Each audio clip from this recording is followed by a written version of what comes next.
Banuen alako beldur bat gaurko, Bakizu zein? Zein? Beldurra nuen, iazten nintzen izanen gaur ahotsik gabe. Baina, zaindu nuen ahotsa eta badut, ainurratu ere ez dago gaurkoan. Ez.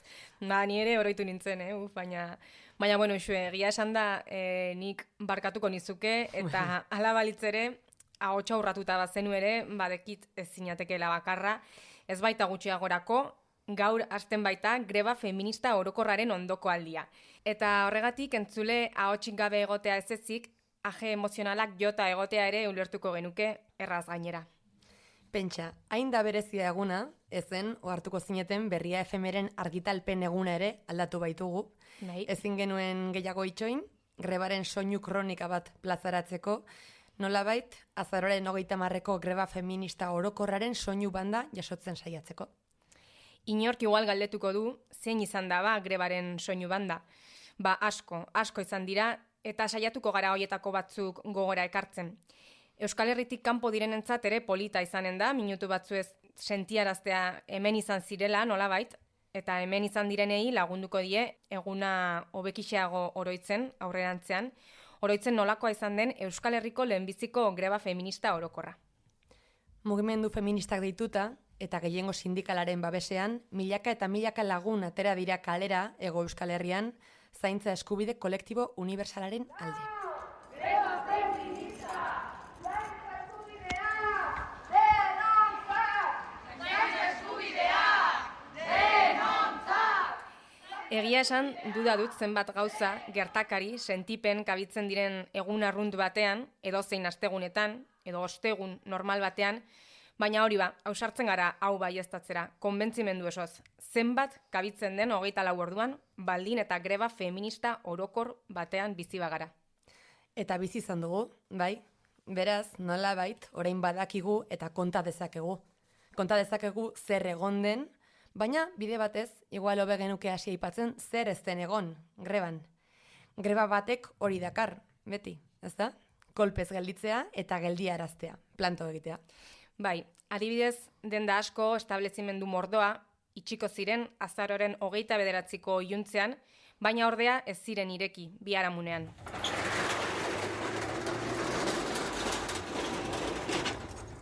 Tira, kasu batzuetan hala izanen zen, behintzat greba egitea aurrez erabakia zuten horien artean, gogoratuko dugu 1500 enpresa batzorde inguruk erabaki zutela lanuztearekin bat egitea. Halere, greben indar erakustaldietako bat beti izan ohi da piketei loturikoa, eta horiek halako hotsak utzi zituzten.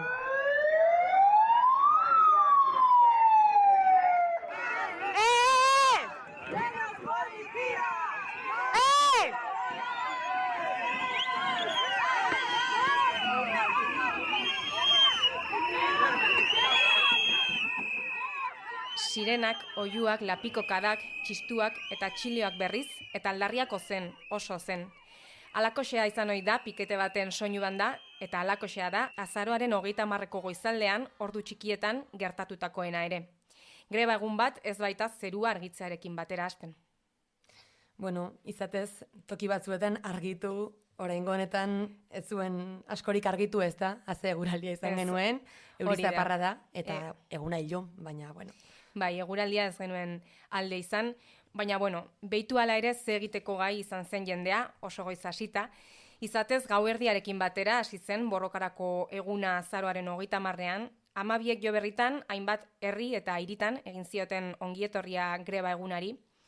Iruñan adibidez, Nabarreriatik hasita kalejira zaratatxua egin zuten Alde Zaharrean barna eta udaletxera ailegatzeraino. Edo Bilbon, Bizkaiko Foru Aldundian irudi handi bat proiektatu zuten greba eguna iragartzen zuena eta kepote batzuekin pintatu airea. Kuriosoa izanen zen, Iruñekoa, ze Iruñeko kalejiraren bitartean baten batek ustekabean hartuko zuen manifestazio hura, ez zuen honen berririk, harrituko ninduke, baina igual ez. Eta bereziki diot hori Done Saturdi eguna zelako Iruñean, Iruñeko patroia, eta oraindik jakin badakit gauerdian bazagoela jendea poteoan, baina bueno, enteratuko ziren kalejira zaratatxu horri esker, ez, 12 aurrera ez zinen zela poteorik egin, ez zen poteorako eguna azaroaren 30. Ez, eta enteratu ziren bai, eta bestela beste batzuk enteratuko ziren agian lanera joan nahi eta ezin hasi hariko zirenean lanera edo beste edo zertara joan eta garraio publikoan ez aurrera ez atzera gelditutakoan trabatuta. Bueno, hori dute grebek, ez da? Eta eskerrak hori duten, trabatuta eta ez aurrera ez atzera aritze hori. Bai, hori dute, baten bati adibidez irakurri nion bezperan, honakoa, zer egin behar duzu piketen eraginez autoilara batean harrapatuta bazaude? Adibide praktikoa, ez dakit ikusi zen. Bai, eta badakitzen den adibide praktikoan agertzen zen hori, irudi batean agertzen zen emakume bat, lehioan harrapatua zegoena, eta lehiatilatik burua atera, gorputza atera, eta zer egin zuen, txalo, beraz hori zen adibidea, ez? Trabatuta baldin bazaude alako autoilara batean, batera txalo egin eta babestu, greba. Hori da. Eta noski, hobelukete denek txalo egin, baina jakina da ez, alakorik ez dela gertatzen. Alako grebak, alako aldarriak deseroso egi zaizkie batzuei, tentsio une biziak bizi izan ziren lantegietako protestetan, adibidez, izan ere lantegietan industriaguneetan izan ziren pikete handienetariko batzuk, segidan Gasteizko Michelin lantegian izandako gatazkaren arrasto.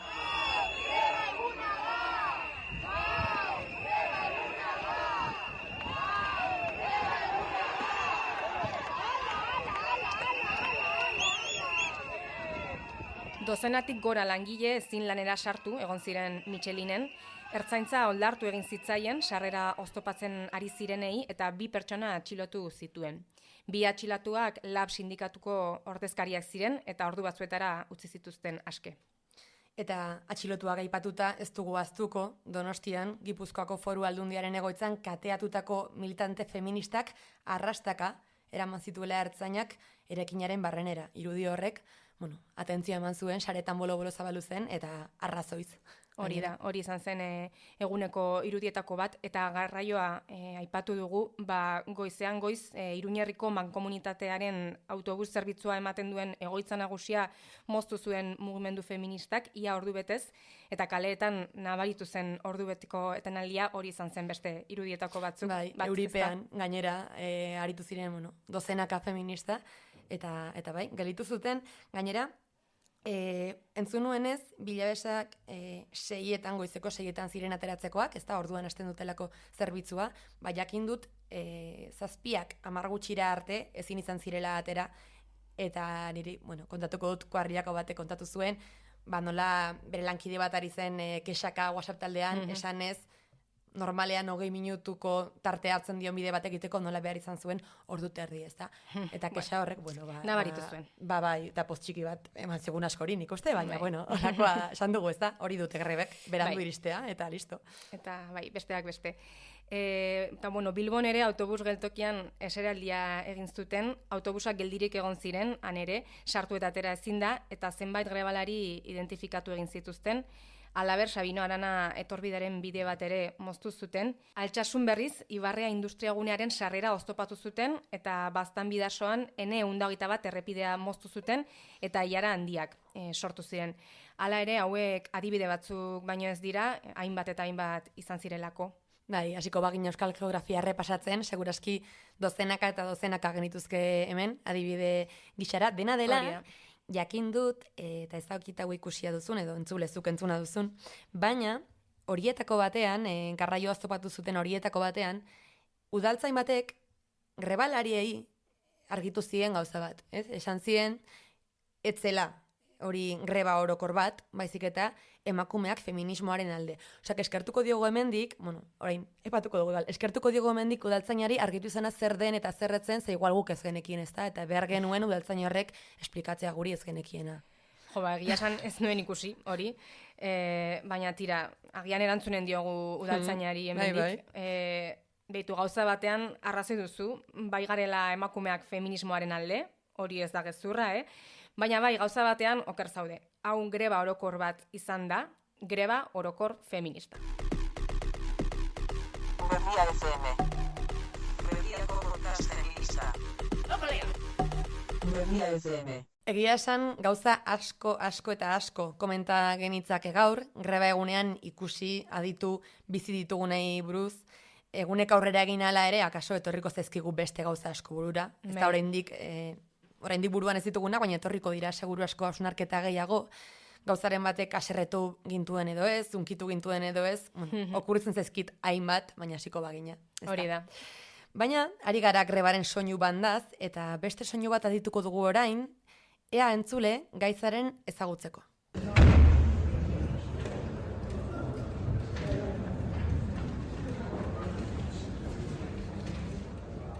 Nik ezagutzen dut soinua, aitortuko dut. Eta oso osorik adituz gero badago hartzea, baina ez da erraza, alere. Ez da erraza ez, Audio hau Berriako kazetari Edurne Begiristainek grabatutako bideo batetik ateratakoa da. Noizkoa? Azaroaren 30-ekoa, alegia greba egunekoa, bai? Non, Euskal Legebiltzarrean, osteguneko ohiko bilkura asteartzenean, eta erne harraparatzen badiozu, entzule, igual kapazara aditzeko norbait paper moduko batzuk biltzen ari zela, audioan. Zaila da, Erronka handia zen, aitortuko dugu. Kontua da, greba feminista orokorraren arira, EH Bilduko parlamentarien eserlekuetan grebaren aldeko afixak jarri zituztela, goizean goiz, baina legebiltzarreko langileek kendu egin zituzten banan bilkura hasi aurretik. Hori da, aditzen den soinutxo hori. Eusko Legebiltzarrean EH Bilduko legebiltzarkideek eta Elkarrekin Podemos iukoek egin zuten bat grebarekin, dena dela parlamentuan ere izaten dira zerbitzu minimoak, eta ondorioz EH Bilduko Rebeka Ubera eta Josu Estarrona eta Elkarrekin Podemos iuko Jon Hernández eta Gustavo Angulo bertaratu ziren legebiltzarrera.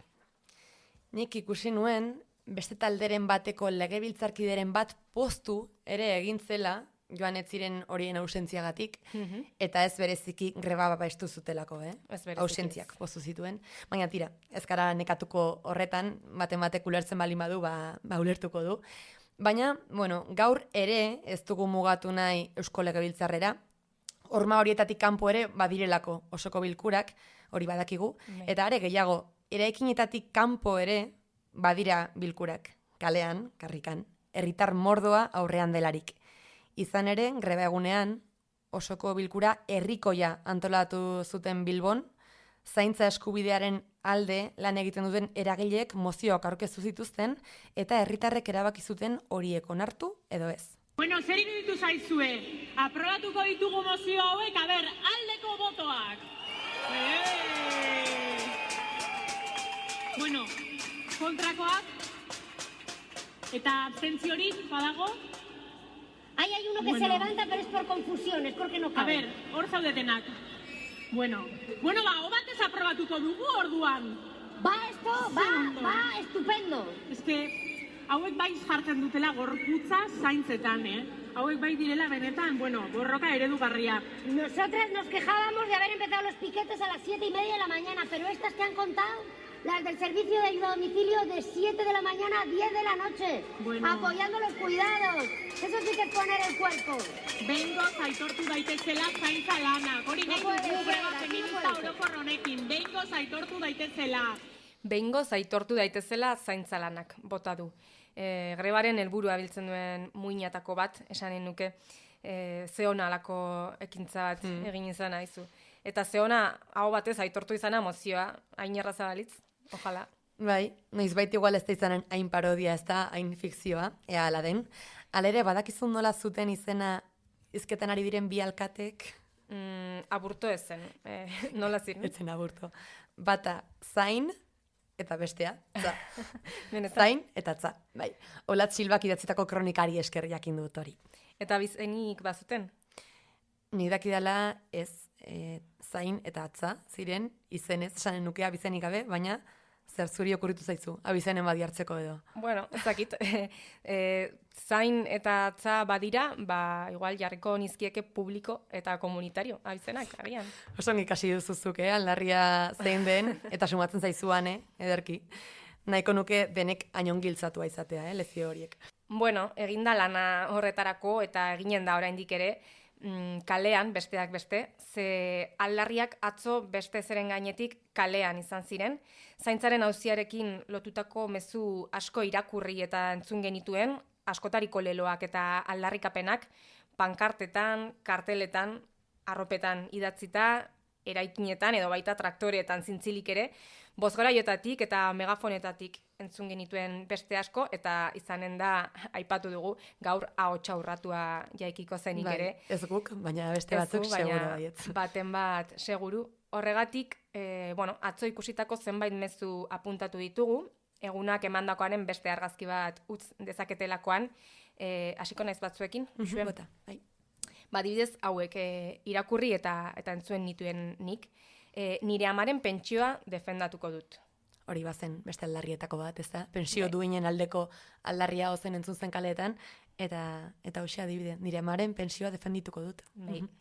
Edo beste hau, zaintza langileen, zaintza duinen alde, hau aldarrikapen nagusietako bat zen, greba honetan, edo utzi zaintzak privatizatzeari.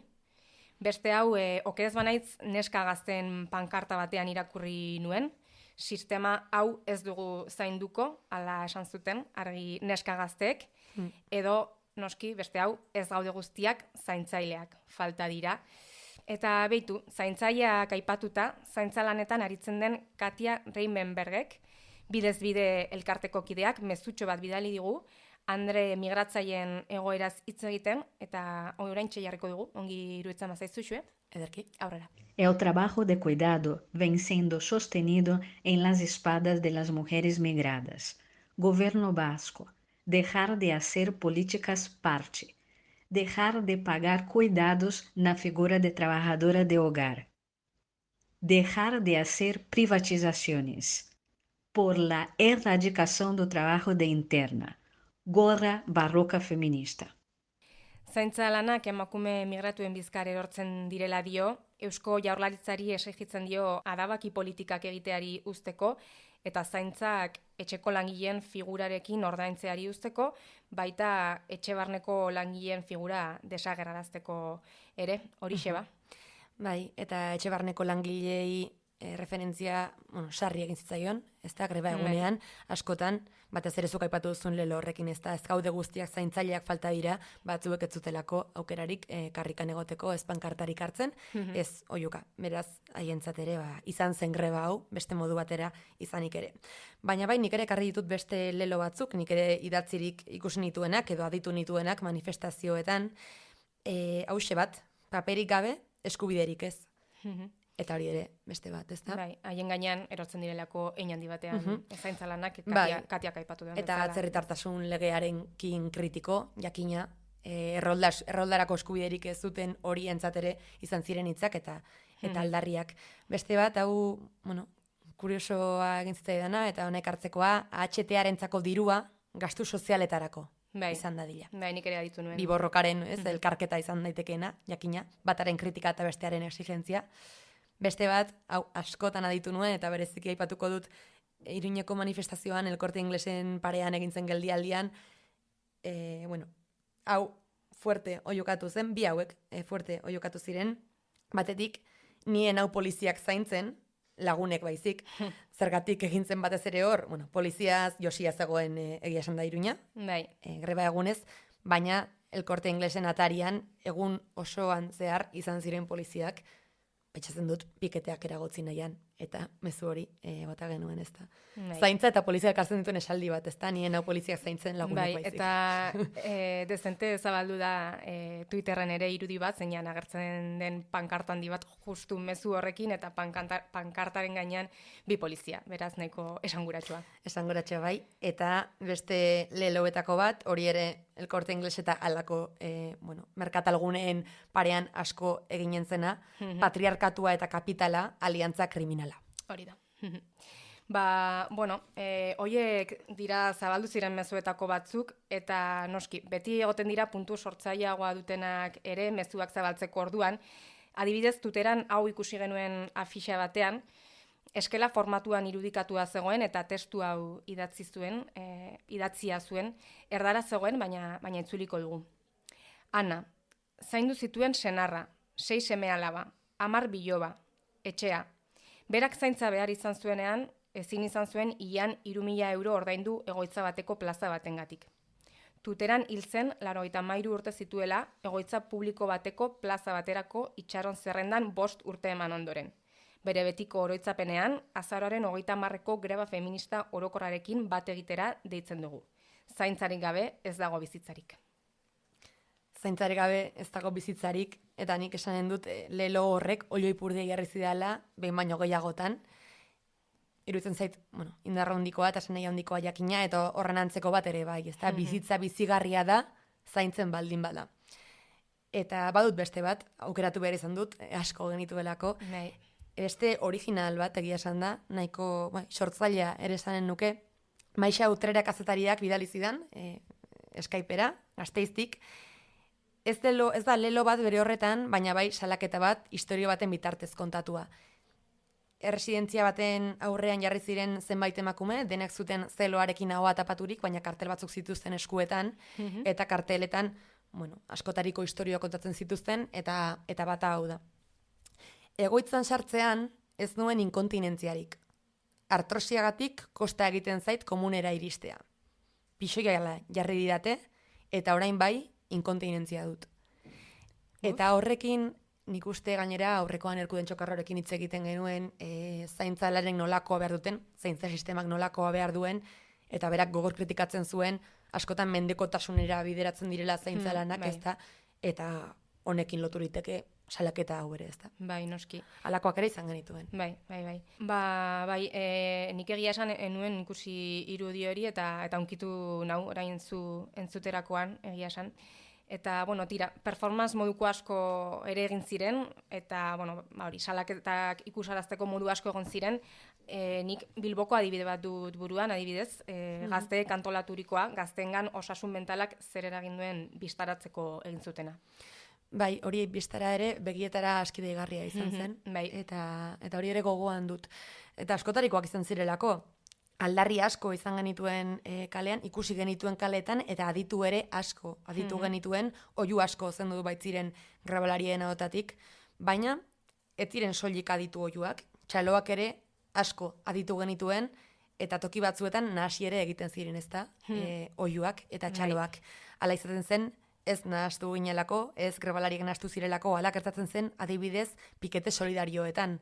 Aipatu baititugu lantegietako piketeak, errepide mozketak, kateaturiko feministak, baina dena etzen horrela, eta ez nahastu ginelako. Eskerrik asko denagatik, eta momentu guztietan hori egoteagatik.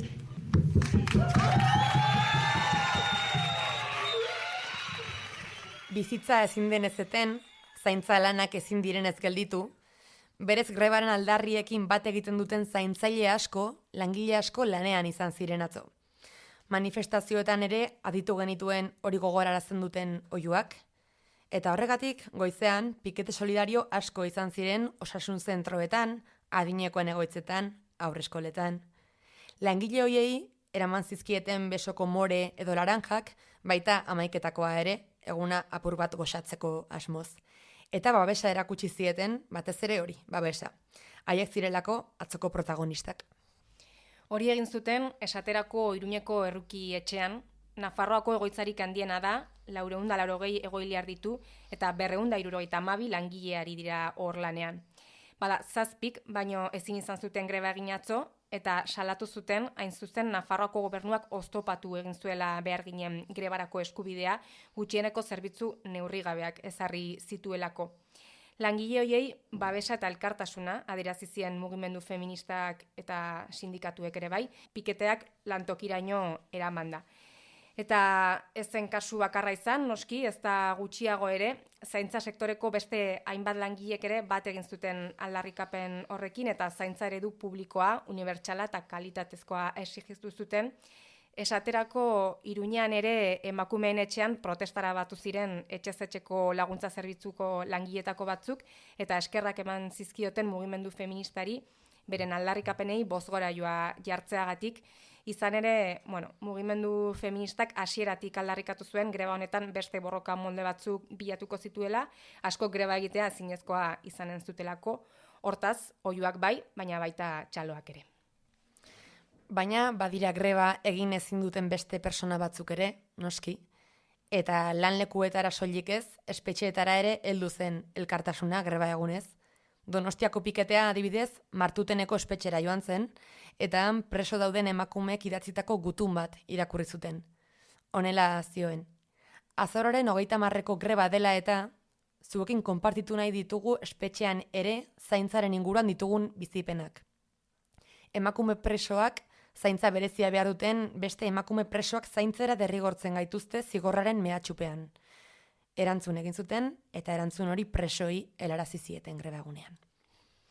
Aipatzen ari gara bizitza ezin dela eten, horregatik bestalde zaintzaguneak ere izan ziren hainbat tokitan, egunerokoan lan hoiek egiten dituzten emakumeek protesta egin ahal izateko aloko espazioak antolatu ziren hainbat herri eta hirietan. Bai, hiri, herri eta auzo askotan, nolabait, esan duguna, ez da zaintzak ezin direlako eten, eta beraz, izan zizaten grebalariek ere, tarte batez behintzat, beraiek zaintzei erreparatu behar ez zuten tarte hori aprobetxatu eta kalera irteteko, bai, hortaz, kezkatu gabe esanen dugu ez da komila artean, baina lakoak atondu ziren herri askotan. Eta oso beharrezkoak. Oso beharrezkoak eta funtzionatu zutenak, eta nik uste hori badela zerbait nabarmentzekoa greba honek lortu duena, eta kaso greba orokorrak bai, baina feministak ez ziren horiekin alderatzeko moduko zerbait badela hau. Berezitasunetako bat. Bestetik aipatzeko modukoa iruditzen zait, Iruñan arratsaldean egin zuten ekintza bat, zaintza desfamiliarizatzeko eskatzeko ekintza bat izan zen, familiari eskainitako monumentu bat dago hirian, eta han egin zuten protesta. Familia nuklear heteropatriarkala eta haren omenez egineko monumentu hori seinalatzeko. Monumentu horrek hainbat kritika jaso ditu urteetan, oso heteropatriarkala den familia bat irudikatzen duelako, eta izan dira eskeak hori ertiratzeko, baina han segitzen du.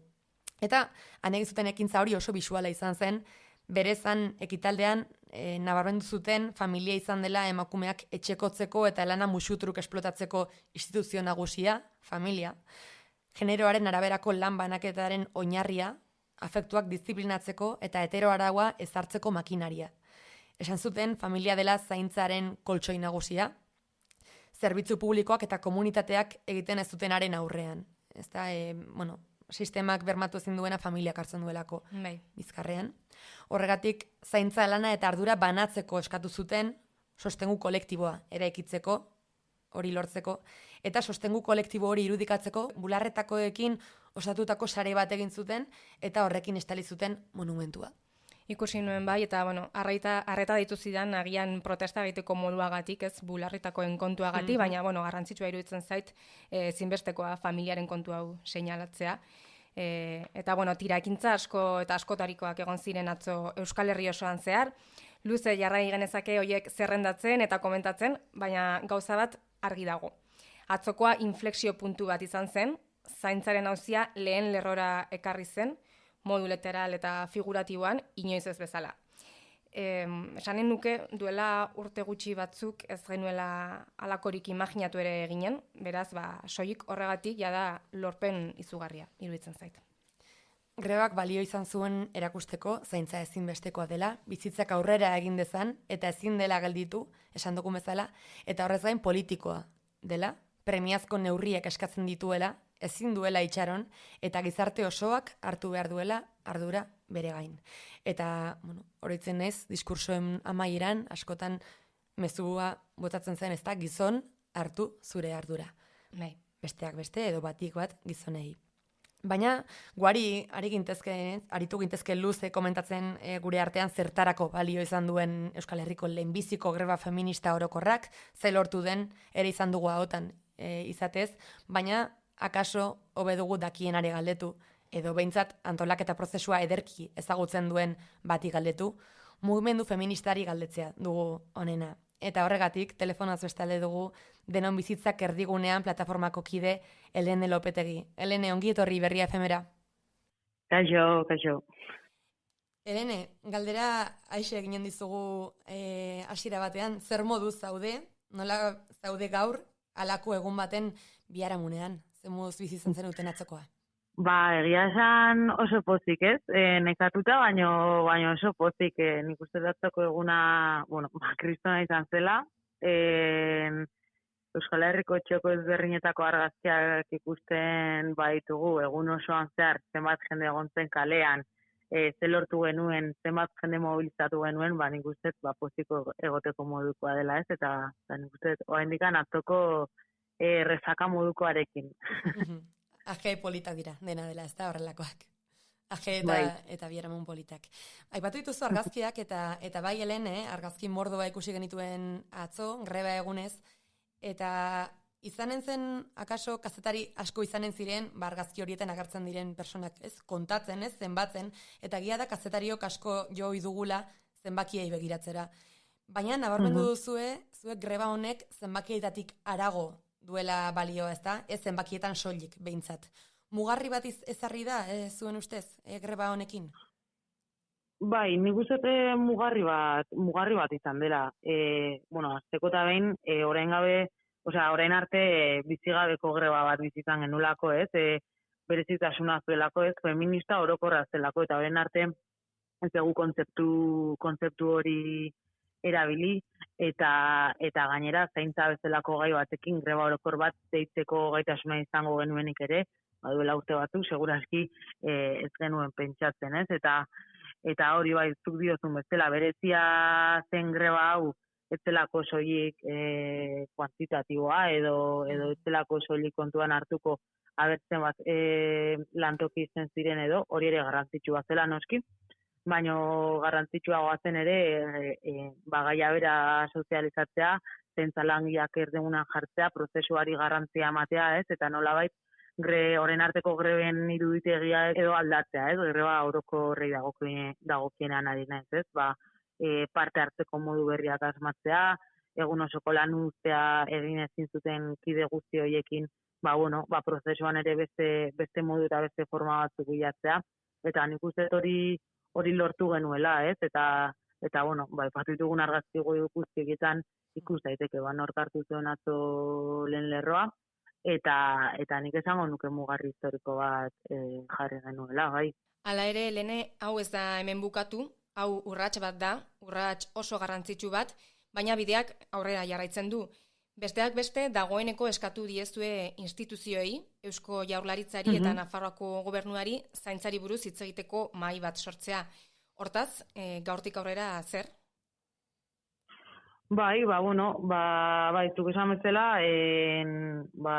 atzo dei egin genien, eta gaur ere, gutun erregistratu dugu, bai Nafarroako gobernuan, eta baita lehendakaritzan ere EAen, ez?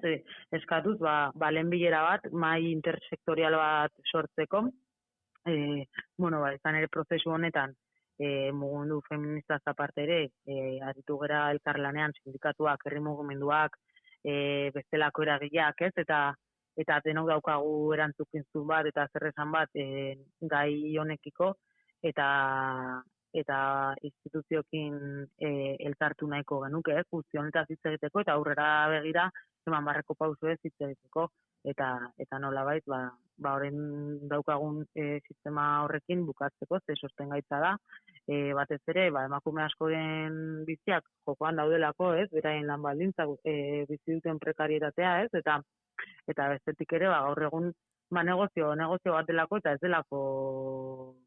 delako denontzat eskuragarria, ez, eta zuk esan bezala, greba atzo izan zen, eta ez zen ezerra maitu atzo, greba izan da tresna bat gehiago, prozesu guztionetan, aspaldi hasi genuen prozesu guztionetan, eta aurrera begira ere, ziur mobilizazio gehiago gengo ditugula, asmatuko ditugula, ekimen gehiago, eta gure aldarri guztiak betetzeko bide ezberdinak, ez? Baina, ikusi beharko dugu ere gaur egin egun ezatzen horri, zeran dioten instituzioak. Lehen aldia izan da, aipatu duzun bezala, greba orokor feminista bat egin den lehen aldia Euskal Herrian, eta ikusi da formula honek funtzionatu duela, hala esan dezakegu. Oraindik olako hausnarketetarako goiz dela imaginatzen dut, baina baloratu duzue aurrera begira errepikatzeko aukera?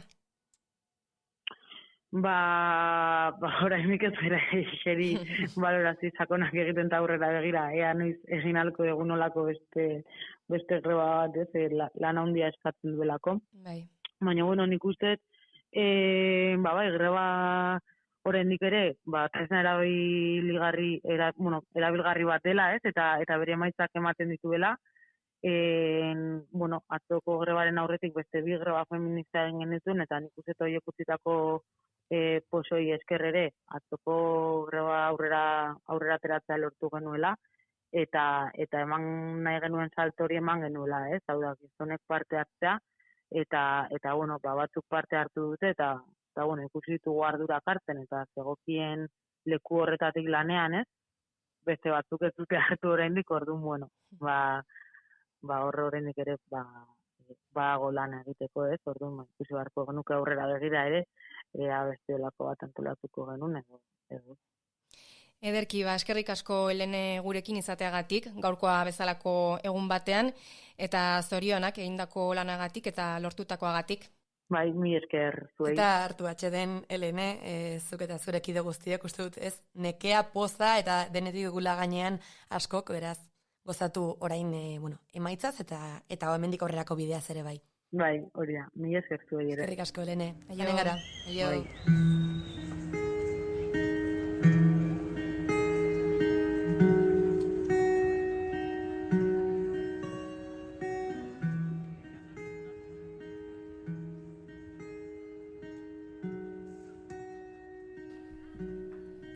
Aiora Renteria ari gara aditzen, Zea Maiseko elektrizitatea kantua kantatzen, Bilboko manifestazioaren ondotik, honako hau eskaini zien bertan ziren grebalari eta herritar guztiei, eta ezin genuen kanpoan utzi. Modu ederra izanen da gaurko hau amaitzeko, halere leloak zerrendatu ditugunean ez dugu aipatu, baina pankarta erraldoi batean irakurri genuen hau hasi besterik ez dela egin. Aro berri bat hasi da beraz, baina bide luzea dugu egiteko. Izan bedi abia puntua, gaurkoz hemen utziko dugu, laster arte entzule eta asko zaindu.